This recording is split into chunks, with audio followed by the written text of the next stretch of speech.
네.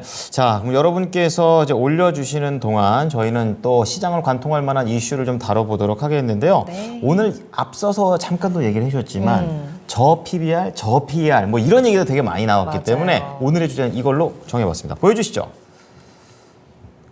따란. 저평가주 랠리의 확산이 되겠습니다. 맞습니다. 예. 이건 앵커님이 나오지 않는 동안 시장의 분위기가 살짝 지금 심상치가 않게 변화하고 있는 모습들이 포착이 됩니다. 앞서 말씀드린 것처럼 오늘도 저 PBR이라는 요 키워드가 시장에서는 가장 강하게 작용하는 모습이었는데요. 그러면서 지주사라든지 유통, 금융, 뭐 증권 쪽으로 수급이 들어오고 있는 모습입니다.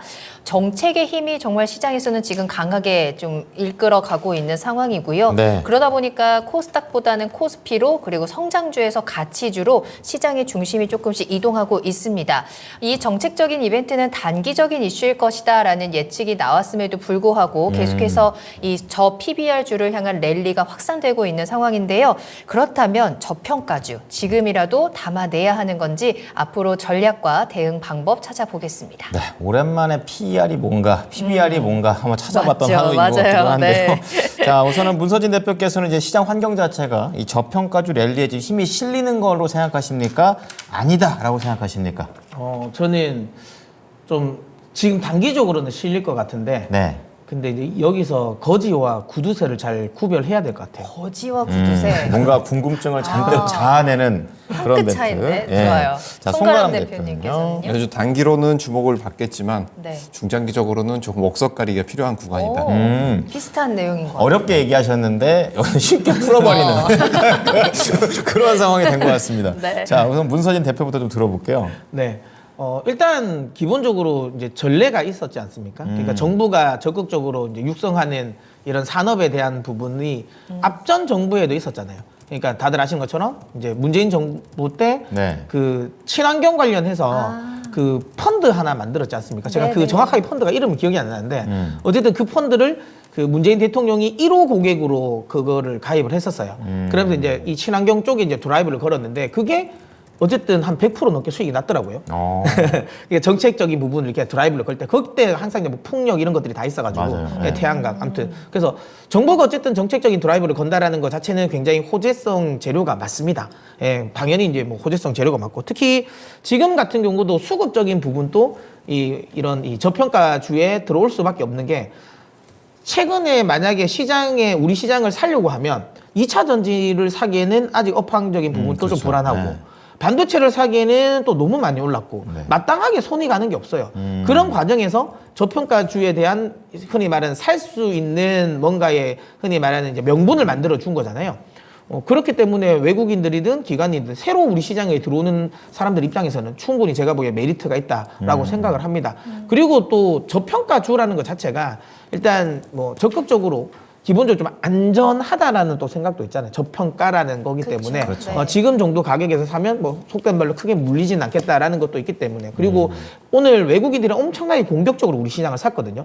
우리는 상대적으로 뉴욕 증시 대비해서도 상대적으로 좀 많이 못 갔단 말이에요. 네. 그렇기 때문에 우리 시장에 들어올 때 또 좀 더 편하게 들어왔을 수도 있다고 생각을 합니다. 그래서 어쨌든 정책적인 기대감 뭐 이런 것들이 좀 단기적으로는 조금 더 움직일 수는 있겠다라는 생각이 드는데 이게 앞전 문재인 정부 때의 그 정책과 지금은 조금 다른 건 저평가주의 재가치를 찾아가 주겠다라는 거잖아요. 예.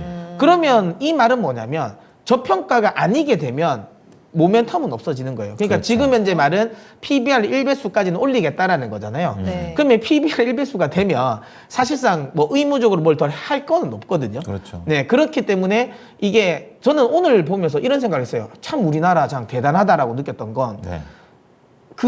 오늘 또 특히 경제 방송에서 뭐 우리 앵커분들이 제일 많이 하실 말씀이 뭐냐면 이건 거예요.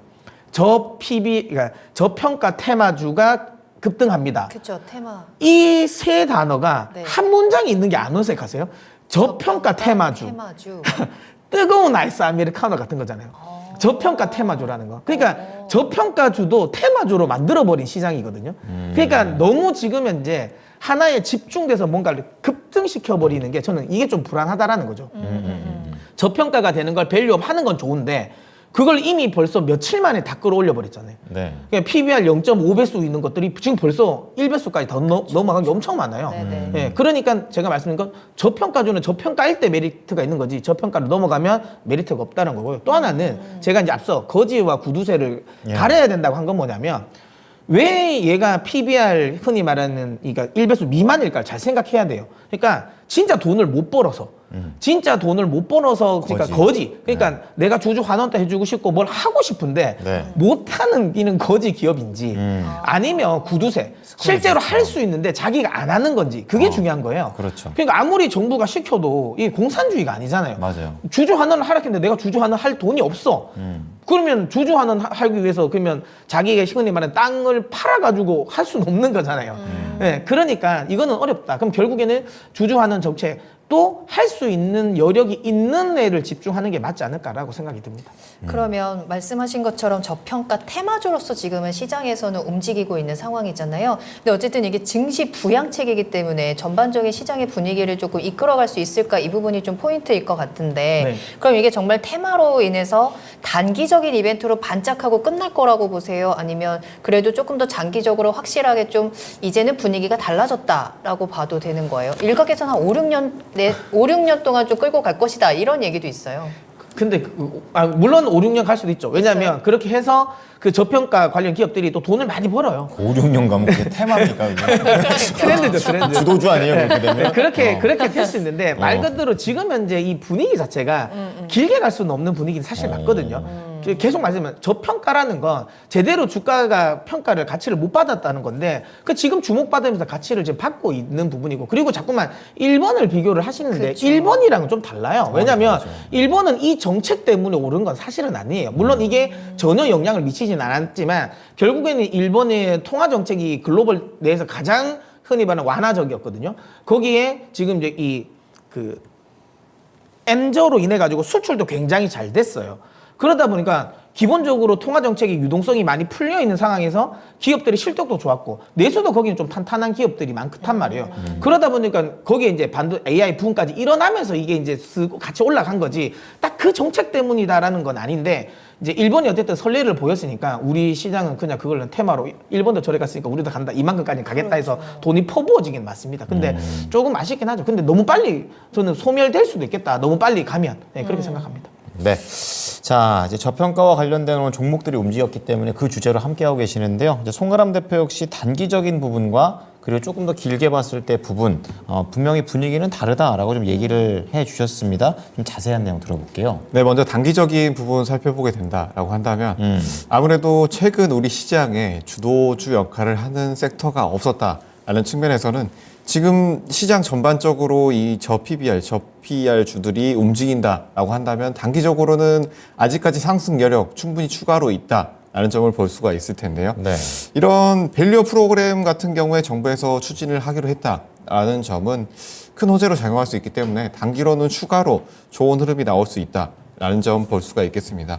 뭐 최근 이번에 이슈를 보게 된다라고 한다면 저PBR 업종의 수혜 기대감 높아진다라고 있고 그리고 이 기획재정부 장관 발표에 의하면 이 밸류 프로그램의 구체적 방안을 발표를 하겠다라는 의견도 나왔고 그리고 지금 상황에서의 주주 환원 구조, 지배 구조 그리고 자사주 제도, 불법 공매도 등 이런 우리 증시에 저평가되어 있지만 아직 움직이지 못하는 종목들, 회사들 이런 밸류업 할 수 있는 것들을 만들겠다. 그리고 또 한 가지 제도적인 부분에서 금융투자세 폐지, 금융투자 소득세 폐지, 그리고 ISA에 대한 세제 지원들도 관련법 개정으로 확대하겠다라는 부분이 있기 때문에 단기적으로는 확실히 수혜를 받을 수 있는 저 PBR, 1 이하의 종목들이 움직일 가능성이 굉장히 높다라는 점 말씀을 드리겠습니다. 네. 이 국내 상장수주 중에서는 이 주가 순 자산 비율이죠. PBR이 1배를 밑도는 곳이 1000개가 넘습니다.